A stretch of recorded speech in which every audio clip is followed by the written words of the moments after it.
ಶುಭೋದಯ ವಿದ್ಯಾರ್ಥಿಗಳೇ. ನಿನ್ನೆಯ ದಿನ ನಾವು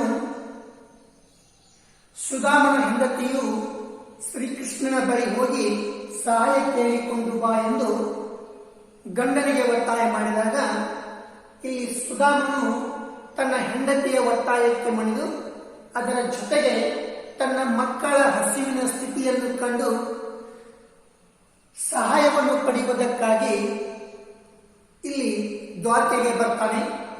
ಆ ದ್ವಾರಕೆಗೆ ಬರುವ ಪೂರ್ವದಲ್ಲಿ ಶ್ರೀಕೃಷ್ಣನಿಗೆ ನಾನು ಏನಾದರೂ ಉಡುಗೊರೆಯನ್ನು ಕೊಡಬೇಕು ಎಂಬ ಒಂದು ಉದ್ದೇಶದಿಂದ ತನ್ನ ಮನೆಯಲ್ಲಿರ್ತಕ್ಕಂಥ ಸ್ವಲ್ಪ ಅವಲಕ್ಕಿಯನ್ನೇ ಒಂದು ಡಬ್ಬಿಯಲ್ಲಿ ಕಟ್ಟಿಕೊಂಡು ಆ ಡಬ್ಬಿಯನ್ನು ತೆಗೆದುಕೊಂಡು ಅವನು ದ್ವಾರಕೆಗೆ ಬರ್ತಾನೆ.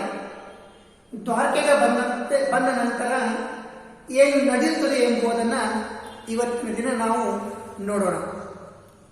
ಇಲ್ಲಿ ನೋಡಲು ಸುಧಾಮನು ಒಬ್ಬ ಬಡ ವೇಷಧಾರಿಯಾಗಿರುತ್ತಾನೆ ಅಥವಾ ಅವನ ಉಡುಗೆ ತೊಡುಗೆಗಳು ಬಹಳಷ್ಟು ಸಾಧಾರಣ ಮಟ್ಟದ್ದಾದ ಕಾರಣ ಆ ಶ್ರೀಕೃಷ್ಣನ ಅರಮನೆಯ ದ್ವಾರದಲ್ಲಿ ಬಾಗಿಲವನ್ನು ಕಾಯ್ತಕ್ಕಂಥ ದ್ವಾರಪಾಲಕರು ಈ ಸುಧಾಮನನ್ನ ಮನೆಯೊಳಗೆ ಬಿಡುವುದಿಲ್ಲ ಅಥವಾ ಆ ಕೃಷ್ಣನ ಅರಮನೆಯೊಳಗೆ ಪ್ರವೇಶಿಸಲು ಬಿಡುವುದಿಲ್ಲ.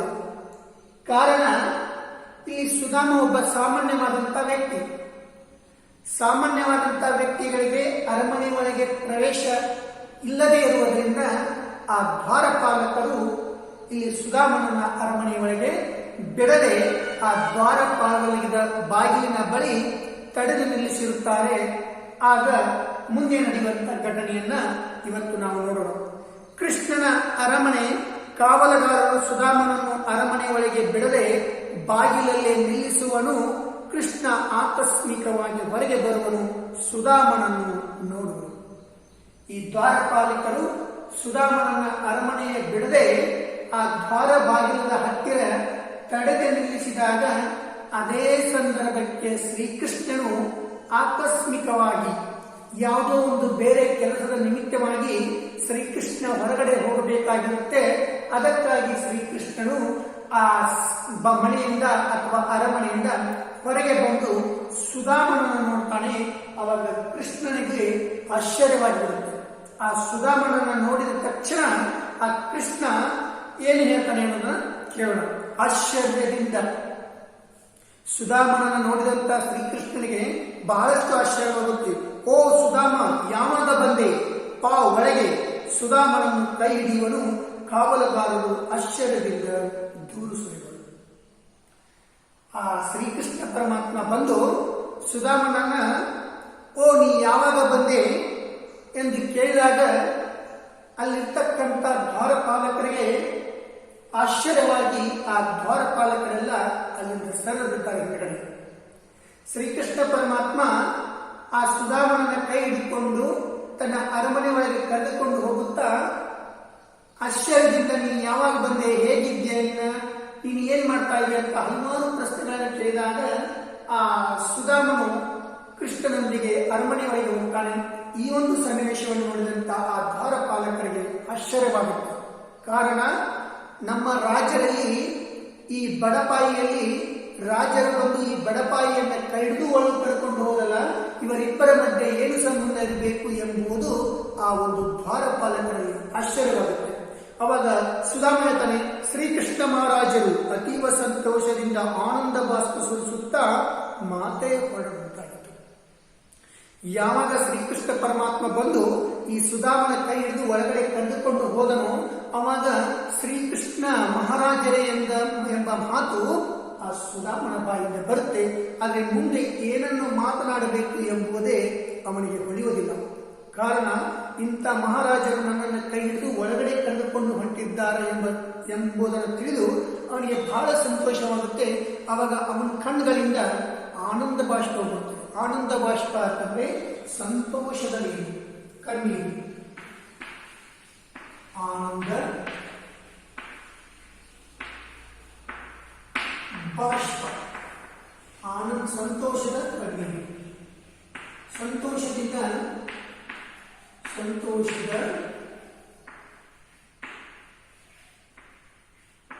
ಕಣ್ಣೀರು. ಯಾವಾಗ ಶ್ರೀಕೃಷ್ಣ ಪರಮಾತ್ಮ ಈ ಸುಧಾಮನ ಕೈ ಹಿಡ್ಕೊಂಡು ಒಳಗಡೆ ಕರೆದುಕೊಂಡು ಹೋದಾಗ ಆ ಒಂದು ಸನ್ನಿವೇಶವನ್ನು ಅನುಭವಿಸಿದಂತ ಸುಧಾಮನ ಕಣ್ಣಲ್ಲಿ ಆನಂದ ಬಾಷ್ಪ, ಕಣ್ಣೀರು ತನ್ನಷ್ಟಕ್ಕೆ ತಾನೇ ಬರಲು ಪ್ರಾರಂಭವಾಗುತ್ತೆ. ಏಕೆ ಸುಧಾಮ ಕಣ್ಣಲ್ಲಿ ನೀರು? ಈ ಸುಧಾಮನ ಕಣ್ಣಲ್ಲಿ ನೀರು ಬರ್ತಕ್ಕಂಥ ನೀರನ್ನು ಕಂಡಂತ ಶ್ರೀಕೃಷ್ಣನು ಏಕೆ ನಿನ್ನ ಕಣ್ಣಲ್ಲಿ ಈ ರೀತಿಯಾಗಿ ನೀರು ಬರ್ತಾ ಇದ್ದಾವೆ, ನಿನಗೇನಾದ್ರೂ ತೊಂದರೆಯಾಗಿದೆ ಎಂದು ಕೇಳ್ತಾನೆ. ಅವಾಗ ಸುಧಾಮ ಹೇಳ್ತಾನೆ, ಬಹಳ ದಿನಗಳ ಅನಂತರ ನಿಮ್ಮನ್ನು ನೋಡುತ್ತಿರುವೆನಲ್ಲ, ಅದಕ್ಕಾಗಿ ಆನಂದದ ಕಣ್ಣೀರು. ನಾವು ನೀವು ಗುರುಕುಲದಲ್ಲಿದ್ದಾಗ ಮಾತ್ರ ನಿಮ್ಮ ನಡುವೆ ಸ್ನೇಹವಿತ್ತು. ಈಗ ಬಹಳಷ್ಟು ದಿನಗಳವರೆಗೆ ನಾವು ನಿನ್ನನ್ನು ನೋಡೇ ಇಲ್ಲ. ಈಗ ನಿನ್ನನ್ನು ನಾನು ನೋಡ್ತಾ ಇದ್ದೀನಲ್ಲ, ಅದಕ್ಕಾಗಿ ನನ್ನ ಕಣ್ಣಲ್ಲಿ ಆನಂದದಿಂದ ಈ ಸಂತೋಷದ ಕಣ್ಣೀರು ಬರ್ತಾ ಇದ್ದಾರೆ, ಹೊರತಾಗಿ ದುಃಖದ ಕಣ್ಣೀರ ಅಲ್ಲ ಅಂತ ಹೆಚ್ಚಿನ ಸುಧಾಮ ಅಲ್ಲಿ ಶ್ರೀಕೃಷ್ಣನಿಗೆ ಹೇಳ್ತಾನೆ. ಆವಾಗ ಕೃಷ್ಣ ದೂರದಿಂದ ದಣಿದು ಬಂದಿದ್ದೀಯಾ, ಸ್ನಾನ ಮುಗಿಸಿ ಊಟ ಮಾಡು, ವಿಶ್ರಾಂತಿ ತೆಗೆದುಕೋ, ಅಷ್ಟು ಬೇಗ ನಿನ್ನನ್ನು ಹೋಗಬಿಡುವುದಿಲ್ಲ. ನೀನು ದೂರಿನಿಂದ ನಡುಪತ್ತ ಬಂದು ನಿನ್ನ ದೇಹಕ್ಕೆ ಆಯಾಸವಾಗಿದೆ, ಅದಕ್ಕಾಗಿ ನೀನು ಇವತ್ತು ನಮ್ಮ ಅರಮನೆಯಲ್ಲಿ ಸ್ನಾನವನ್ನು ಮಾಡಿ ವಿಶ್ರಾಂತಿ ಗೃಹದಲ್ಲಿ ನೀನು ವಿಶ್ರಾಂತಿಯನ್ನು ತೆಗೆದುಕೋ. ನೀನು ಇವತ್ತೇ ಹೋಗ್ತೀನಿ ಅಂತಂದ್ರೆ ನಾನು ನಿನ್ನನ್ನು ಬಿಡುವುದಿಲ್ಲ. ನಾನೊಂದು 2 ದಿನ ನಿನ್ನನ್ನು ನನ್ನ ಅರಮನೆಯಲ್ಲಿ ತಗೋತೀನಿ, ಅದಕ್ಕಾಗಿ ನೀನು ಸ್ನಾನವನ್ನು ಮಾಡಲು ನಡಿ ಅಂತ ಹೇಳಿದ ಆ ಶ್ರೀಕೃಷ್ಣ ಸುಧಾಮನನ್ನ ಒಳಗೆ ಕರೆದುಕೊಂಡು ಹೋಗ್ತಾನೆ. ಆಗ ಸುಧಾಮ, ಅಯ್ಯೋ ಅಲ್ಲಿ ಮನೆಯಲ್ಲಿ ಯಾರು ಇಲ್ಲ, ಮಕ್ಕಳಿಗೆ. ಅವಾಗ ಹೇಳ್ತಾನೆ, ನೀ ಎಲ್ಲ ನನಗೆ ಇಲ್ಲೇ ಇರು ಅಂತ ಹೇಳ್ತೀಯ, ವಿಶ್ರಾಂತಿ ತೆಗೆದುಕೋ ಅಂತ ಹೇಳ್ತೀಯ, ನನಗೆ ಸಾಕಷ್ಟು ನೀನು ಗೌರವವನ್ನು ಕೊಡ್ತಾ ಇದೀಯಾ, ಸತ್ಕಾರವನ್ನು ಮಾಡ್ತಾ ಇದೀಯಾ, ಆದ್ರೆ ನನಗೆ ಇರಕ್ ಸಾಧ್ಯ ಇಲ್ಲ. ಯಾಕಂದ್ರೆ ಮನೆಯಲ್ಲಿ ಯಾರು ಇಲ್ಲ, ಮಕ್ಕಳಿಗೆ ಅಂದ್ರೆ ನಾನು ಬಂದಿರೋ ಉದ್ದೇಶ ಏನು ಅಂತಂದ್ರೆ ಮಕ್ಕಳಿಗೆ ತಿನ್ನಲು ಊಟವಿಲ್ಲ, ಅದಕ್ಕಾಗಿ ನಾನು ನಿನ್ನ ಬಳಿ ಸಹಾಯವನ್ನು ಕೇಳಕ್ ಬಂದೀನಿ. ಅದಕ್ಕಾಗಿ ಮಕ್ಕಳಿಗೆ ಅನ್ನವೇನ್ ಮಾಡ್ತಾನೆ ಅಂತಂದ್ರೆ ತಾನು ಬಂದಿರೋ ಮುಂದಿನ ಉದ್ದೇಶವನ್ನು ಹೇಳುವುದಿಲ್ಲ. ಯಾಕಂದ್ರೆ ಸುಧಾಮ ಒಬ್ಬ ಸ್ವಾಭಿಮಾನಿ. ಮಕ್ಕಳಿಗೆ ತಿನ್ನಲು ಊಟವಿಲ್ಲ ಅಂತ ಹೇಳಬೇಕಾಗಿತ್ತು, ಆದ್ರೆ ಆ ಮಾತನ್ನ ಏನ್ ಮಾಡ್ತಾನಂತಂದ್ರೆ ಹೇಳುವುದಿಲ್ಲ. ಸ್ವಾಭಿಮಾನದಿಂದ ಅಲ್ಲಿ ಮಕ್ಕಳಿಗೆ ಎಂದು ಆ ಮಕ್ಕಳನ್ನುವಂತ ಶಬ್ದವನ್ನು ಹೇಳಿ ಮುಂದಿನ ವಾಕ್ಯವನ್ನು ಹೇಳುವುದಿಲ್ಲ. ಆಗ ಕೃಷ್ಣ, ಸುಮ್ಮನೆ ಬಂದ ತಕ್ಷಣ ಹೋಗಬೇಕಿದ್ದರೆ ಯಾಕೆ ಬಂದಿ? ಯಾರಲ್ಲಿ? ಸುಧಾಮನಿಗೆ ವಿಶ್ರಾಂತಿ ವ್ಯವಸ್ಥೆ ಮಾಡಿ, ನನಗೂ ತುರ್ತು ಕೆಲಸವಿದೆ, ಅದು ಮುಗಿದ ತಕ್ಷಣ ಬಂದು ಬಿಡಿ. ಅವಾಗ ನೀನು ಬರುವುದು ಹೋಗುವುದು ಇತ್ತಂದ್ರೆ ಯಾಕೆ ಬರಬೇಕು? ಏನಿಲ್ಲ, ನಿನ್ನನ್ನು ಇವತ್ತು ಹೋಗಕ್ಕೆ ಬಿಡುವುದಿಲ್ಲ, ನೀನು ಇಲ್ಲಿ ವಿಶ್ರಾಂತಿಯನ್ನು ತೆಗೆದುಕೋ, ಯಾರಿದ್ದೀರಿ ಅಂತ ಹೇಳಿದ ಅಲ್ಲಿ ಸೇವಕರನ್ನು ಕರೆದು ಈ ಸುಧಾಮನಿಗೆ ಬೇಕಾದಂತ ಎಲ್ಲ ವ್ಯವಸ್ಥೆಯನ್ನು ಮಾಡಿ, ಇವನಿಗೆ ವಿಶ್ರಾಂತಿ ತೆಗೆದುಕೊಳ್ಳಲು ವಿಶ್ರಾಂತಿ ಕೋಣೆಯನ್ನು ರೆಡಿ ಮಾಡಿ, ಇವನಿಗೆ ಊಟಕ್ಕೆ ಬೇಕಾದಂತ ವ್ಯವಸ್ಥೆ ಮಾಡಿ, ಇವನಿಗೆ ಸ್ನಾನಕ್ಕೆ ಬೇಕಾದಂತ ವ್ಯವಸ್ಥೆ ಮಾಡಿ, ನನಗೊಂದು ಸ್ವಲ್ಪ ತುರ್ತ ಕೆಲಸ, ಸ್ವಲ್ಪ ತಕ್ಷಣ ಕೆಲಸವಿದೆ, ಆ ಕೆಲಸವನ್ನು ಮುಗಿಸ್ಕೊಂಡು ಬರ್ತೀನಿ, ಅಲ್ಲಿವರೆಗೆ ನೀನು ವಿಶ್ರಾಂತಿ ತಗೋ ಅಂತ ಹೇಳಿದ ಆ ಕೃಷ್ಣ ಸುಧಾಮನಿಗೆ ಹೇಳಿ ತನ್ನ ಕೆಲಸಕ್ಕಾಗಿ ಹೊರಗಡೆ ಹೋಗ್ತಾನೆ. ಆವಾಗ ಶ್ರೀಕೃಷ್ಣ ಹೋದ ನಂತರ ಸುಧಾಮ ತನ್ನ ಕೃಷ್ಣನ ಅರಮನೆಯಲ್ಲಿ ಸ್ನಾನವನ್ನು ಮಾಡಿ ವಿಶ್ರಾಂತಿ ಗೃಹದಲ್ಲಿ ವಿಶ್ರಾಂತಿಯನ್ನು ತೆಗೆದುಕೊಳ್ಳುತ್ತಿರ್ತಾನೆ.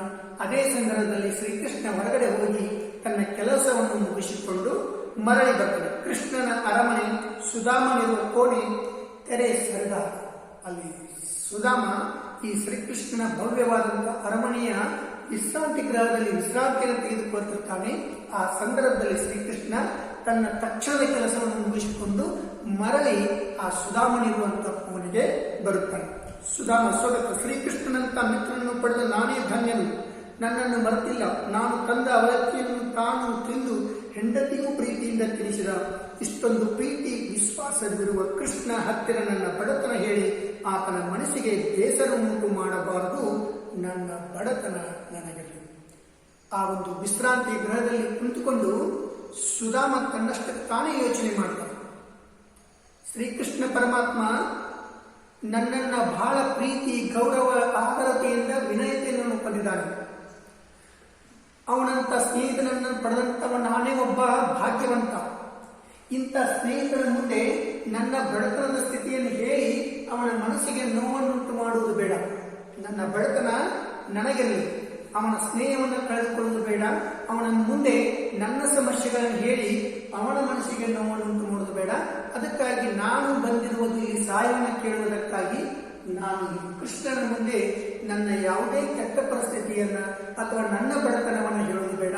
ಅವನೊಂದಿಗೆ ಸಂತೋಷವಾಗಿ ಮಾತನಾಡಿ ಸಂತೋಷವಾಗಿ ಇದ್ದು ಮತ್ತೆ ನನ್ನ ಬಡತನವನ್ನು ತೆಗೆದುಕೊಂಡು ನನ್ನ ಮನೆಗೆ ನಾವು ಹೋಗೋಣ, ನನ್ನ ಪರಿಸ್ಥಿತಿಯನ್ನು ಅವನು ಹೇಳುವುದು ಬೇಡ ಅಂತ ಹೇಳಿದ ಇಲ್ಲಿ ಸುಧಾಮ ತನ್ನಷ್ಟು ತಾನೇ ಯೋಚನೆ ಮಾಡ್ತಾನೆ. ಇದೇ ಸಂದರ್ಭದಲ್ಲಿ ಶ್ರೀಕೃಷ್ಣ ಆ ಒಂದು ಕೋಣೆಗೆ ಹಿಂದಿನಿಂದ ಬರ್ತಾನೆ. ಹಿಂದಿನಿಂದ ಬರುತ್ತಾ ಏನು ಯೋಚಿಸುತ್ತಿರುವೆ ಸುಧಾಮ? ಹೌದು, ನೀನೇನೋ ಒಬ್ಬನೇ ಯೋಚನೆ ಮಾಡಕತ್ತಿ, ನಿನ್ನ ಒಳಗೆ ಏನೇನೋ ಮಾತಾಡಕೊಳಕತ್ತಿ, ನೀನು ಯಾವ ವಿಷಯವನ್ನು ಕುರಿತು ಯೋಚನೆ ಮಾಡಕತ್ತಿ, ಆ ಯೋಚನೆಯನ್ನ ನಿನ್ನ ಆತ್ಮೀಯ ಗೆಳೆಯನಾದಂತ ನನ್ನ ಮುಂದೆ ಸ್ವಲ್ಪ ಹೇಳು, ನನ್ನ ಜೊತೆನೂ ಅದನ್ನು ಹಂಚಿಕೋ ಅಂತ ಶ್ರೀಕೃಷ್ಣ ಹೇಳ್ತಾನೆ. ಅವಾಗ ಸುಧಾಮ, ಏನಿಲ್ಲ ಕೃಷ್ಣ, ಏನಿಲ್ಲ, ಸುಮ್ಮನೆ ನಾನು ಏನನ್ನೂ ಯೋಚನೆ ಮಾಡಕತ್ತಿಲ್ಲ, ನಾನು ಸುಮ್ಮನೆ ಹಂಗೆ ಏನೋ ನಿನ್ನ ಅರಮನೆಯಲ್ಲಿ ನೋಡ್ತಾ ನೋಡ್ತಾ ಕುಂತಿದ್ದೀನಿ, ನನಗೆ ಏನೂ ಇಲ್ಲ, ಸುಮ್ಮನೆ ಹಂಗೆ ಏನೋ ಒಂದು ವಿಚಾರ ಬಂತು, ಆ ವಿಚಾರದ ಬಗ್ಗೆ ನಾನು ಚರ್ಚೆ ಮಾಡಕತ್ತಿದ್ದೆ, ಅಂಥದ್ದೇನು ಅದಂತಿಲ್ಲ, ಏನಿಲ್ಲ ಕೃಷ್ಣ, ಏನಿಲ್ಲ, ಸುಮ್ಮನೆ ಹಾಗೆ ವಿಚಾರ ಮಾಡಕತ್ತೀನಿ ಅಂತ ಹೇಳಿದ. ಅವಾಗ ಕೃಷ್ಣ, ನೀ ಬಂದು ನನ್ನ ಮನಸ್ಸಿಗೆ ತುಂಬಾ ಸಂತೋಷವನ್ನು ಉಂಟು ಮಾಡಿದೆ, ನನಗೆ ಗುರುಕುಲದ ಜೀವನ ನೆನಪಾಗುತ್ತೆ. ನನ್ನ ನಿನ್ನ ಸ್ನೇಹ ಗುರುಕುಲದಲ್ಲಿದ್ದಂಥ ಸ್ನೇಹ, ಅಲ್ಲಿಯಿಂದ ಇಲ್ಲಿವರೆಗೆ ನನಗೂ ನಿನಗೂ ಭೇಟಿನೇ ಆಗಿಲ್ಲ. ಬಹಳಷ್ಟು ದಿನಗಳ ನಂತರ ನೀನು ನನ್ನ ಅರಮನೆಗೆ ಬಂದಿಲ್ಲ, ನೀನು ಅರಮನೆಗೆ ಬಂದದ್ದಕ್ಕಾಗಿ ನನಗೆ ಬಹಳಷ್ಟು ಸಂತೋಷವಾಗ್ತಾ ಇದೆ, ನನ್ನ ಮನಸ್ಸಿಗೆ ಬಹಳಷ್ಟು ಆನಂದವಾಗ್ತಾ ಇದೆ. ನನ್ನ ನಿನ್ನ ಗೆಳೆತನ ಆ ಗುರುಕುಲದಲ್ಲಿತ್ತಲ್ಲ, ಅವಾಗ ನಾನು ನೀನು ಕೂಡಿ ಆಟ ಆಡ್ತಿದ್ದೀವಿ, ಅವಾಗ ನಾನು ನೀನು ಕೂಡಿ ಓದ್ತಾ ಇದ್ದೀವಿ, ಅದಕ್ಕಾಗಿ ನಮ್ಮ ಗುರುಕುಲ ಜೀವ ಈಗ ನನಗೆ ಮತ್ತೆ ನೆನಪಾಗ್ತಾ ಇದೆ ಅಂತ ಹೇಳಿದ ಶ್ರೀಕೃಷ್ಣ ಹೇಳ್ತಾನೆ.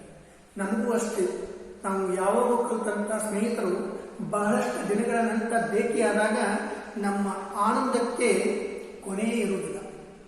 ನಾವು ಬೆಳೆದ ದೊಡ್ಡವರಾದ ನಂತರ ಸುಮಾರು ವರ್ಷಗಳ ನಂತರ ಭೇಟಿಯಾದಂಥ ಗೆಳೆಯರನ್ನು ಕಂಡಾಗ ನಮ್ಮ ಮನಸ್ಸಿಗೆ ಒಂದು ರೀತಿ ಸಂತೋಷ ಹೇಗಾಗುತ್ತೋ ಅದೇ ರೀತಿಯಾಗಿ ಕೃಷ್ಣನಿಗೂ ಸಹಿತ ತನ್ನ ಗುರುಕುಲದಲ್ಲಿದ್ದಂಥ ಸ್ನೇಹಿತ ಬಹಳಷ್ಟು ವರ್ಷಗಳ ನಂತರ ಭೇಟಿಯಾದಾಗ ಅವನ ಮನಸ್ಸಿಗೆ ಬಹಳ ಸಂತೋಷವಾಗುತ್ತೆ. ನನಗೆ ಗುರುಕುಲದ ಜೀವನ ನೆನಪಾಗುತ್ತದೆ. ಹಿಂದೆ ಆ ಸುಧಾ ಮತ್ತು ಶ್ರೀಕೃಷ್ಣನು ಮಾಡಿದಂಥ ಕೆಲಸ ಕಾರ್ಯಗಳನ್ನ, ಅವರು ಆಡಿದಂಥ ಆಟ ಪಾಠ ಎಲ್ಲವನ್ನು ಏನ್ ಮಾಡ್ತಾನೆ ಅಂತಂದ್ರೆ ಶ್ರೀಕೃಷ್ಣ ಮರಳಿ ನೆನಪಿಸ್ಕೊತಾನೆ. ಆಗ ಸುಧಾಮ, ಒಟ್ಟಿಗೆ ಊಟ ಮಾಡುತ್ತಿದ್ದೆವು, ಕೂಡಿ ಕಲಿಯುತ್ತಿದ್ದೆವು, ಕಟ್ಟಿಗೆ ತರಲು ಹೋಗುತ್ತಿದ್ದೆವು. ತಮ್ಮ ಬಾಲ್ಯ ಜೀವನದಲ್ಲಿ ಅವ್ರು ಏನೇನ್ ಮಾಡ್ತಾ ಇದ್ರು ಎಲ್ಲವನ್ನ ನೆನಪಿಸಿಕೊಳ್ತಾರೆ. ನಾವು ನೀನು ಕೂಡಿ ಊಟ ಮಾಡ್ತಾ ಇದ್ದೀವಿ, ಆಟವನ್ನು ಆಡ್ತಾ ಇದ್ದೀವಿ, ಅದು ಅಲ್ಲದೆ ನಮಗೆ ಶಿಕ್ಷಣವನ್ನು ಕೊಡ್ತಕ್ಕಂಥ ಗುರುಗಳಿಗೋಸ್ಕರ ನಾವು ಕಾಡಿನಲ್ಲಿ ಅಡ್ಡಾಡಿ ಕಟ್ಟಿಗೆಗಳನ್ನು ತೆಗೆದುಕೊಂಡು ಬರ್ತಿದ್ದೀವಿ ಅಂತ ಹೇಳಿದ ಆ ಸುಧಾಮ ತಮ್ಮ ಬಾಲ್ಯದ ಜೀವನದಲ್ಲಿ ನಡೆಯುವಂತಹ ಘಟನೆಗಳನ್ನು ನೆನೆಸಿಕೊಳ್ತಾನೆ. ಆವಾಗ ಕೃಷ್ಣ ಹೇಳ್ತಾನೆ, ಗುರುಮಾತೆ ಕೊಟ್ಟ ಹುರಿದ ಕಡಲೆ ತಿಂದದ್ದು ನಿನ್ನ ಪಾಲಿನ ಕಡಲೆ ನಾನು ಕಸಿದುಕೊಂಡದ್ದು. ಹೌದು ಸುಧಾಮ, ನಾನು ನೀನು ಗುರುಕುಲದಲ್ಲಿದ್ದಾಗ ನನಗೆ ನಿನಗೆ ತಿನ್ನಲು ಈ ಗುರುಮಾತೆಯರು ಏನ್ ಮಾಡ್ತಾ ಇದ್ರು ಅಂತಂದ್ರೆ ಕಡಲೆಕಾಳನ್ನು ಕೊಡ್ತಾ ಇದ್ರು. ನಾನು ನನ್ನ ಕಡಲೆಕಾಳನ್ನು ತಿಂತಿದ್ದೆ, ಅದರ ಜೊತೆಗೆ ನಿನ್ನ ಕಡಲೆಕಾಳನ್ನು ಸಹಿತ ನಾನು ಕಸ್ಕೊಂಡು ತಿಂತಿದ್ದೀನಿ ಅಂತ ಹೆಚ್ಚಿಂದ ಇಲ್ಲಿ ಶ್ರೀಕೃಷ್ಣ ತಮ್ಮ ಬಾಲ್ಯದ ನೆನಪುಗಳನ್ನ ಪುನರಾವರ್ತನೆಯನ್ನು ಮಾಡ್ಕೊತಾನೆ. ಆಗ ಸುಧಾಮ ಕಡಬರಿಸುತ್ತಾ ಹಸಿವು ಬಡತನ ಏನೋ ನೆನಪು ಮಾಡುವುದು ಅಂತ ಯತ್ನಿಸಿ ಮೌನಿಯಾಗುವುದು. ಇದೆಲ್ಲವನ್ನ ಮಾತನಾಡುವಾಗ ಈ ಸುಧಾಮನಿಗೆ ತನ್ನ ಮನೆಯಲ್ಲಿರ್ತಕ್ಕಂಥ ಹಸಿವಿನ ಪರಿಸ್ಥಿತಿ ಮತ್ತು ತನ್ನ ಬಡತನದ ಪರಿಸ್ಥಿತಿ ನೆನಪಾಗುತ್ತೆ. ಅದನ್ನ ಶ್ರೀಕೃಷ್ಣನ ಮುಂದೆ ಹೇಳಬೇಕು ಅಂತ ಹೇತಿಸಿದ್ದು ಹಸಿವು ಬಡತನ ಅನ್ನುವಂಥ ಶಬ್ದಗಳನ್ನು ಹೇಳ್ತಾನೆ ಹೊರತಾಗಿ ಮುಂದೆ ಏನನ್ನೂ ಹೇಳದೆ ತನ್ನಷ್ಟಕ್ಕೆ ತಾನೇ ಮೌನವಾಗಿರುತ್ತಾನೆ. ನನ್ನ ಮನೆಯಲ್ಲಿ ಬಡತನ ಇದೆ, ನನ್ನ ಮನೆಯಲ್ಲಿ ಮಕ್ಕಳ ಹಸಿವಿನಿಂದ ಸಾಯ್ತಾ ಇದ್ದಾರೆ, ಮನೆಯಲ್ಲಿ ತಿನ್ನಲು ಒಂದು ಸ್ವಲ್ಪವೂ ಊಟವೂ ಇಲ್ಲ ಎನ್ನುವಂತ ತನ್ನ ಮನೆಯ ಪರಿಸ್ಥಿತಿಯನ್ನು ಹೇಳಬೇಕೆಂದು ಅನಿಸಿದರೂ ಸಹಿತ ತನ್ನ ಗೆಳೆಯನನ್ನು ಕಂಡ ಸಂತೋಷದಲ್ಲಿ ಅಥವಾ ನನ್ನ ಗೆಳೆಯನ ಮನಸ್ಸಿಗೆ ನೋವನ್ನು ಮಾಡಬಾರದು ಅಂತ ಹೇಳಿ ಆ ಯಾವ ತನ್ನ ಸಮಸ್ಯೆಗಳನ್ನು ಹೇಳಿಕೊಳ್ಳುವುದಿಲ್ಲ. ಆವಾಗ ಕೃಷ್ಣ ಪ್ರಜೆಗಳ ಹಸಿವು ನೀಗಿಸಲು, ಅವರ ಕಷ್ಟ ಕಾರ್ಪಣ್ಯ ನೀಗಿಸಲು ರಾಜನಾದವನು ಶ್ರಮಿಸಬೇಕು, ಆಗ ಮಾತ್ರ ಅವನು ನಿಜವಾದ ರಾಜನಾಗುವನು. ನಿನ್ನನ್ನು ಪೀಡಿಸಿದ್ದ ತಪ್ಪೆಂದು ಕ್ರಮೇಣ ನನ್ನ ಅರಿವಿಗೆ ಬಂತು. ಇಲ್ಲಿ ಶ್ರೀಕೃಷ್ಣ ರಾಜನ ಕೆಲಸ ಕಾರ್ಯಗಳೇನು, ರಾಜನ ಕರ್ತವ್ಯವೇನು ಎಂಬುದನ್ನ ಸುಧಾಮನ ಹೇಳ್ತಾನೆ. ರಾಜನಾದವನು ನಾನು ಪ್ರಜೆಗಳ ಕಷ್ಟ ಕಾರ್ಪಣ್ಯಗಳನ್ನು ನಿವಾರಿಸಬೇಕು, ಅವರ ಹಸಿವು ಬಡತನಗಳನ್ನು ಹೋಗಲಾಡಿಸಬೇಕು. ರಾಜನಾದವನಂತ ಕೆಲಸ ಇದೆ. ಆದ್ರೆ ನಾನೇನ್ ಮಾಡಿದೆ ಅಂತಂದ್ರೆ, ರಾಜನಾಗಬೇಕಾದವನು ನಾನು ಗುರುಕುಲದಲ್ಲಿದ್ದಾಗ ನಿನಗೆ ಕೊಟ್ಟಂತ ಕುರಗಡಲೆಗಳನ್ನು ಕಸಿದುಕೊಂಡು ತಿಂದಿನಿ, ಅದು ನಾನು ಮಾಡಿದ್ದು ಮಹಾ ದೊಡ್ಡ ತಪ್ಪು. ನನಗೆ ಈಗ ಅರಿವಿಗೆ ಬರ್ತಾ ಇದೆ, ನನಗೆ ಈಗ ತಿಳುವಳಿಕೆಗೆ ಬರ್ತಾ ಇದೆ. ನಾನು ನಿನ್ನ ಬಾಲ್ಯದಲ್ಲಿ ನಿನ್ನ ಕಡೆಯಿಂದ ಕಡಲೆಕಾಳುಗಳನ್ನು ಕಸಿದುಕೊಂಡು ತಿಂದದ್ದು ತಪ್ಪು ಅಂತ ನನಗೆ ಈ ಅರಿವು ಬರ್ತಾ ಇದೆ. ರಾಜನ ಕೆಲಸ ಪ್ರಜೆಗಳ ಯೋಗಕ್ಷೇಮವನ್ನು ವಿಚಾರಿಸುವುದು, ಪ್ರಜೆಗಳಿಗೆ ರಕ್ಷಣೆ ನೀಡುವುದು, ಪ್ರಜೆಗಳಿಗೆ ಬಂದಂತ ಸಮಸ್ಯೆ ನಿವಾರಿಸುವುದು. ಆದರೆ ನಾನು ನಿನಗೆ ಅವಾಗ ಬಹಳಷ್ಟು ಕಷ್ಟಪಟ್ಟಿದ್ದೀನಿ ಅಂತ ಹೇಳಿದ ಕೃಷ್ಣ ತನ್ನಷ್ಟಕ್ಕೆ ತಾನೇ ವಿಚಾರಿಸ್ತಾನೆ. ಸುಧಾಮ, ಕೃಷ್ಣ ಇಷ್ಟು ದಿನ ಇದ್ದು ಅದನ್ನೆಲ್ಲ ಕಣ್ಣಾರೆ ಕಂಡರಿವೆ. ಹೌದು, ನೀನು ಎಂತ ಒಳ್ಳೆಯ ರಾಜ ಅದಿ, ನೀನು ಪ್ರಜೆಗಳನ್ನ ಯಾವ ರೀತಿ ನೋಡ್ಕೊತಾ ಇದ್ದಿ ಅನ್ನೋದನ್ನ ನಾನು 2 ದಿನದಲ್ಲಿ ನೋಡಿದ್ದೀನಿ. ನೀನೊಬ್ಬ ಉತ್ತಮ ರಾಜ ಅಂತ ಹೇಳಿದ ಸುಧಾಮ ಕೃಷ್ಣನ ಹೊರತಾನೆ. ಅವಾಗ ಕೃಷ್ಣ ಹೇಳ್ತಾನೆ, ಸುಧಾಮ ನಿನಗೇನು ಬೇಕು? ಹೌದು, ನೀನು ಅಷ್ಟು ಊರದಿಂದ ಇಲ್ಲಿವರೆಗೆ ಬಂದಿದ್ದೀಯ ನನ್ನ ಬಳಿಗೆ, ನಿನಗೇನಾದರೂ ಸಹಾಯ ಬೇಕಾಗಿದ್ರೆ ಹೇಳು, ನಾನು ತಕ್ಷಣ ನಿನಗೆ ಸಹಾಯವನ್ನು ಮಾಡ್ತೀನಿ. ನೀನು ನನ್ನ ಮುಂದೆ ಸಂಕೋಚವನ್ನು ಪಡ್ಕೊಳ್ಳಕ್ ಹೋಗ್ಬೇಡ, ನನ್ನ ಮುಂದೆ ನೀನು ಆತ್ಮಗೌರವವನ್ನು ಕಳ್ಕೊಳ್ಳಕ್ ಹೋಗ್ಬೇಡ, ನಿನಗೇನಾದ್ರೂ ಬೇಕಾಗಿದ್ರೆ ಹೇಳು ಅಂದಾಗ ಸುಧಾಮ ಹೇಳ್ತಾನೆ, ನನಗೇನೂ ಬೇಡ, ನಿನ್ನ ಸತ್ಕಾರ ಜೀವನದಲ್ಲಿ ಮರೆಯುವಂತಿಲ್ಲ, ನಿನ್ನ ಸ್ನೇಹ ಒಂದೇ ಸಾಕು, ಇನ್ನು ನನ್ನ ಊರಿಗೆ ಹೊರಡಿ, ನನಗೇನನ್ನೂ ಬೇಡ. ನಿನ್ನ ಗೆಳೆತನ, ನಿನ್ನ ಪ್ರೀತಿ, ನಿನ್ನ ವಿಶ್ವಾಸ ಒಂದಿದ್ರೆ ಸಾಕು. ನಾನು ಇದೀಗ ನನ್ನ ಊರಿಗೆ ಹೋಗ್ತೀನಿ, ನಿನ್ನ ಪ್ರೀತಿಯನ್ನು ನನ್ನ ಮೇಲಿಡು, ನಿನ್ನ ವಿಶ್ವಾಸವನ್ನು ನನ್ನ ಮೇಲಿಡು, ನನಗೆ ಮತ್ತೇನು ಬೇಡ ಅಂತ ಹೇಳಿಸಿಂದ ತನಗೆ ಎಷ್ಟೇ ಕಷ್ಟವಿದ್ರೂ ಸಹಿತ ಆ ಕಷ್ಟವನ್ನು ಹೇಳದೆ ಆ ಸುಧಾಮನು ತನ್ನ ಊರಿಗೆ ಹೋಗಲು ಸಿದ್ಧನಾಗ್ತಾನೆ. ಆವಾಗ ಕೃಷ್ಣ, ಇಷ್ಟು ಬೇಗ ನೀ ಬಂದಿ ಹೊಂಟಿ, ಯಾಕಿಷ್ಟು ಬೇಗ ಹೋಗತಿ, ಇನ್ನೊಂದು 2-3 ದಿವಸ ಇಲ್ಲೇ ಇಟ್ಟುಕೊಂಡು ಹೋಗಲ್ಲ ಅಂದಾಗ ಸುಧಾಮ ಗೊತ್ತು, ನಾನು ಇಷ್ಟು ದೀರ್ಘಕಾಲ ಮನೆ ಬಿಟ್ಟು ಇದ್ದವನೇ ಅಲ್ಲ, ಅಲ್ಲಿ ಹೆಂಡತಿ ಮಕ್ಕಳು ನನ್ನ ದಾರಿ ಕಾದು ಕಂಗಾಲಾಗಿರಬಹುದು. ನಾನು ಯಾವಾಗೂ ಮನೆ ಬಿಟ್ಟು ಬಹಳಷ್ಟು ಹೊರಗಡೆ ಇದ್ದವನಲ್ಲ, ನಾನು ಯಾವತ್ತು ಮನೆಯೊಳಗೆ ಮಕ್ಕಳನ್ನ ಹೆಂಡತಿಯನ್ನ ಬಿಟ್ಟು ಬಹಳ ದಿನ ಎಂದೂ ಹೊರಗಡೆ ಬಂದಿಲ್ಲ. ನಾನು 2 ದಿನ ಇಲ್ಲಿ ಬಂದು ನನ್ನ ಹೆಂಡತಿ ಮಕ್ಕಳು ಏನ್ ಮಾಡ್ತಿರ್ಬೋದು ಅಂತಂದ್ರೆ ನನ್ನ ದಾರಿಯನ್ನು ಕಾಯುತ್ತಾ ಕಂಗಾಲಾಗಿರ್ಬೋದು, ಅದಕ್ಕಾಗಿ ನಾನು ಹೋಗ್ತೀನಿ, ನಾನು ಇರಲಾರೆ ಎಂದಾಗ ಕೃಷ್ಣ ಹೇಳ್ತಾನೆ, ಇಲ್ಲಿಗೆ ಬಂದು ವಿಷಯ ಅವರಿಗೆ ಗೊತ್ತಿದೆಯಲ್ಲ. ಹೌದು, ನೀನು ಬಂದು ಅವರೇ ನಿನ್ನ ಬಗ್ಗೆ ದಾರಿ ಕಾಯ್ತಾರೆ. ಈಗಾಗಲೇ ನೀನು ದ್ವಾರಕೆಗೆ ಬಂದದ್ದು ಗೊತ್ತಿದೆ, ಅದಕ್ಕಾಗಿ ಅವರು ನಿನ್ನ ಬಗ್ಗೆ ಏನೂ ದಾರಿ ಕಾಯಿಲ್ಲ, ನೀನು ಆರಾಮಾಗಿ ಇರು ಅಂದಾಗ ಅವನು ಇರಲು ಸಿದ್ಧನಾಗುವುದಿಲ್ಲ. ಆದರೂ ಸಹಿತ ಸುಧಾಮನಿಗೆ ಗೊತ್ತಿದೆ, ಆದರೆ ನನಗೆ ಮಕ್ಕಳದೇ ಚಿಂತೆ, ಹೊಡಲಿ ಅಪ್ಪನೆ ಕೊಡು. ನಾ ಇಲ್ಲಿ ಬರ್ತೀನಿ ಅಂತ ಗೊತ್ತದ, ಆದ್ರೂ ನನಗೆ ಮಕ್ಕಳ ಬಿಟ್ಟು ಇರಕ್ಕಾಗುವುದಿಲ್ಲ. ಮಕ್ಕಳ ಬಗ್ಗೆ ಬಹಳ ಚಿಂತೆ ಇದೆ, ಯಾಕಂದ್ರೆ ಮನೆಯಲ್ಲಿ ಮಕ್ಕಳಿಗೆ ತಿನ್ನಕ್ಕೇನಿಲ್ಲ, ಅವು ಹಸಿವಿನಿಂದ ಒದ್ದಾಡ್ತಾ ಇದ್ದಾವೆ. ಅದಕ್ಕಾಗಿ ನಾನು ಹೋಗಿ ಅವಕ್ಕೆ ಏನಾದರೂ ವ್ಯವಸ್ಥೆಯನ್ನು ಮಾಡಬೇಕು. ನಾವು ಹೋಗ್ತೀನಿ, ನನಗೆ ನೀನು ಹೋಗಲು ಅಪ್ಪಣೆಯನ್ನು ಕೊಡು, ಅಥವಾ ನನಗೆ ಹೋಗಕ್ಕೆ ನೀನೊಂದು ಅವಕಾಶವನ್ನು ಕೊಡು ಅಂತ ಕೇಳ್ಕೊತಾನೆ. ಆವಾಗ ಕೃಷ್ಣ ಹೇಳ್ತಾನೆ, ನಿನ್ನ ಇಷ್ಟದಂತೆ ಆಗಲಿ, ಹೋಗಿ ಬಾ, ಶುಭವಾಗಲಿ ಗೆಳೆಯ ಅಂದ ಹಾಗೆ ನಿನ್ನ ಮನೆಗೆ ನನ್ನನ್ನು ಕರೆಯಲೇ ಇಲ್ಲ, ಪರವಾಗಿಲ್ಲ, ನೀನು ಕರೆಯದಿದ್ದರೂ ನಾನು ಬರಲಿ.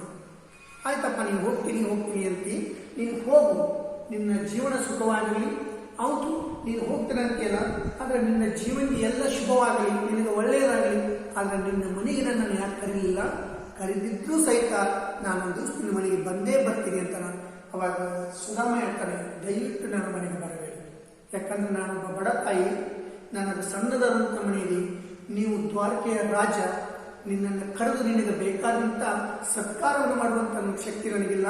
ಅದಕ್ಕಾಗಿ ಹೇಳ್ತಾನೆ ನೋಡು, ಅಯ್ಯೋ ನನ್ನ ಮನೆಗೆ ಬೇಡ ಕೃಷ್ಣ, ನೀವು ನನ್ನ ಮನೆಗೆ ಬರಕ್ಕೆ ಹೋಗಬೇಡ್ರಿ, ನೀವು ನನ್ನ ಮನೆಗೆ ಬಂದ್ರಿ ಅಂತಂದ್ರೆ ನಿಮಗೆ ಸತ್ಕಾರ ಮಾಡುವಂತ ಶಕ್ತಿ ನನ್ನ ಕಡೆ ಇಲ್ಲ, ಅದಕ್ಕಾಗಿ ನೀವು ಬೇಡ ಅಂತ. ಅವಾಗ ಕೃಷ್ಣ ಹೇಳ್ತಾನೆ, ಈಗ ಚಿಂತೆ ಬಿಟ್ಟು ಹೊರಡು, ಒಳ್ಳೆಯದಾಗ, ನೀನು ಏನೇನೂ ವಿಚಾರ ಮಾಡಕ್ ಹೋಗಬೇಡ, ಈಗ ಸದ್ಯಕ್ಕೆ ನೀನು ಏನ್ ಮಾಡುವಂತಂದ್ರೆ ನನ್ನ ಚಿಂತೆಯನ್ನು ಬಿಟ್ಟು ನಿನ್ನ ಅರಮನೆಗೆ, ನಿನ್ನ ಮನೆಗೆ ನೀನು ಹೋಗು, ಮುಂದೆಲ್ಲ ಒಳ್ಳೆಯದಾಗುತ್ತೆ ಅಂತಂದಾಗ ಅವಾಗ ಸುಧಾಮ ಅಲ್ಲಿ ಇದು ದ್ವಾರಕೆ ನಗರವನ್ನು ಬಿಟ್ಟು ತನ್ನ ಮನೆ ಕಡೆ ಮತ್ತೆ ಬರ್ತಾನೆ. ಮುಂದೆ ಅಲ್ಲಿ ಹೋದಾಗ ಏನಾಗುತ್ತೆ ಅನ್ನೋದನ್ನ ನಾವು ನಾಳಿನ ದಿನ ನೋಡೋಣ. ಧನ್ಯವಾದ.